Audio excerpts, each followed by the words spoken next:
I was in my mid-40s before I learned some very obvious but valuable lessons.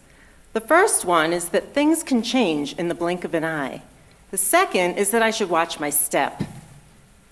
I've never been suicidal, but there have been times when I've toyed with it, particularly when I've gone through a bad breakup, and more specifically when I've been dumped. During these times, I fantasize about my funeral.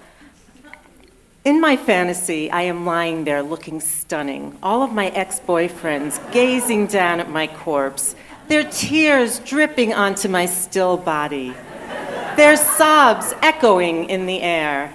Then they look up and they start to notice each other, each one declaring that I loved him the most. Then the fight breaks out.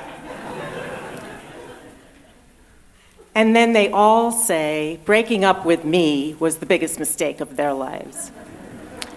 Then I wake up out of my fantasy and I realize, well, I'm going to be dead and unavailable to enjoy the attention, so I'll continue to live for another day. It was the summer of 2008, and I was living in Massachusetts with my now husband, Michael. I had lived in Colorado for 15 years prior, so any opportunity I had to come out here and dog sit, I took advantage of so I could visit. This particular summer, I was staying at Rachel's house. Rachel lived in a cul-de-sac with about 4 other houses. On the very first day of my trip, in my Danskos, I stepped outside, twisted my ankle, ended up with a broken metatarsal and a cast up to my knee. This was really unfortunate for a few reasons. First of all, I was there to dog sit Ray, and now I wouldn't be able to walk. I'd have to hire someone else to do that. Second of all, I had all these plans to go hiking and biking and running with friends. I mean, it's Colorado, that's what you do. So instead, inevitably, we would go out to eat and drink, and I would come home heavier than I was when I left. And third, it was really hot out, and I was worried I was going to sweat in my cast and smell like rancid meat. All in all, this was not a good recipe for a good vacation. I could sunbathe, though. I'm a true sun worshiper. I love the feel of the sun on my body, and I love a deep, dark tan. So I gathered my tanning paraphernalia, which included a Nalgene bottle, half filled with vodka, half filled with fruit juice. I picked out a book off of Rachel's shelves, and then I still had the issue of a sweaty cast. I came up with what I thought was a brilliant solution. I grabbed a big 4-pound Costco bag of frozen strawberries from the freezer. It was just about the size of my cast. I would rest it on my leg and keep my cast cool and dry. I headed outside, and I positioned my lounge chair in front of the house in the cul-de-sac, where everyone could see me. I have no shame when I'm getting a tan. Kathy, one of the neighbors, drove out and waved to me. The next thing I remember is Kathy standing over me, screaming my name, Jean, Jean. I opened my eyes, I looked at her inquisitively. I was like, what is the problem? And then I looked down and I saw what she saw.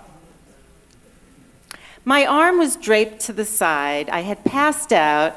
My Nalgene bottle was hooked to my finger. The book that was resting on my chest was called Writers on Suicide. And there was red liquid all over my leg and forming a pool underneath my chaise lounge chair. I realized what Kathy had concluded. And I said, Kathy, oh no, I'm fine, really. The strawberries were a way to keep my cast cool, and I'm not suicidal, I promise. I just fell asleep.